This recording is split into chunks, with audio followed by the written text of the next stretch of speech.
So where are we? We agreed as a caucus that we'd go through regular order. Last time regular order was Denny Reberg had my seat. It's been decades. So we'd agreed to have 12 bills. We agreed on two fundamental things. We would curb spending and we would remove the woke. And we did on all bills. 10 of the 12 bills are through, and we'll get the other two through.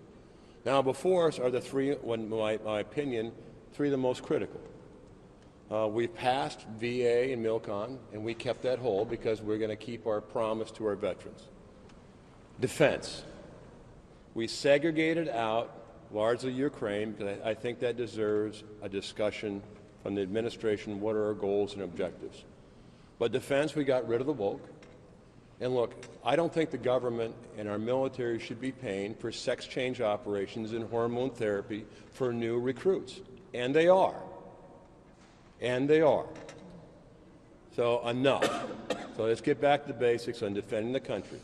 So what we're about to do is we've passed the Veteran Affairs and MILCON. We will pass defense to defend our country, and we will pass security, homeland security. And Ukraine, a lot of people don't see Ukraine. A lot of Americans don't know where Ukraine on a map. You ask a lot of Americans, where's Nebraska? It's one of the square states out there, right? Well, you ask them where the Dunbar is. Where's Crimea? A lot of people don't know. They don't know. So, but our border, they do know, because we see it in every city.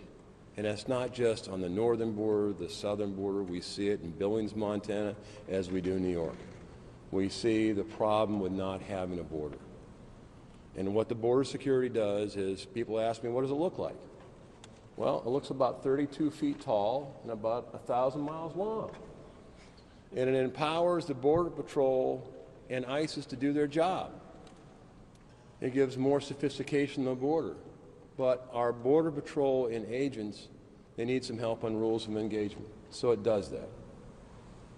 So the critical things before us as a country and a Congress is, look, you see the problems we have. You see the votes. But surely this caucus and America will stand behind, let's secure our border, let's defend our country, and let's honor our veterans. And if we can get that far, you know, we're in a little trench warfare, we'll admit it, but even a couple yards is a long ways in trench warfare. So I'm an optimist that we'll get through that, and I thank the Speaker's leadership on it. The other thing, from a secretary, I got to tell you, I was secretary during the last shutdown. And I can tell you, a secretary has a lot of latitude on what we deem critical and essential. When I was secretary, I didn't shut down the parks. I didn't shut down inspections on our oil rigs. I didn't shut down transportation. I didn't shut down permits. But you know, when a shutdown becomes political, you can do a lot of harm as a secretary to the innocent. For instance, what happens to our military when they don't get paid? You know, as a commander, is that most of our military operates under the poverty line. For a lot of junior enlisted, they get about $10 an hour, which equates to 40 hours of work week. And I can tell you, when you're deployment, you do a lot more than 40 hours. So when you threaten the pay of a petty officer or a corporal, what does that mean? It means probably not going to make a car payment, probably going to miss rent, young families starting, diapers, groceries. We get it, right? So what I don't want to do is I don't want to put in jeopardy the people that are serving this country over a political argument. So, you know, I'm an optimist. We have great leadership, but I think America also knows that we want to do the right thing. We said when we come in office, we'd do two things. We'd curb the spending, and we'd remove the woke.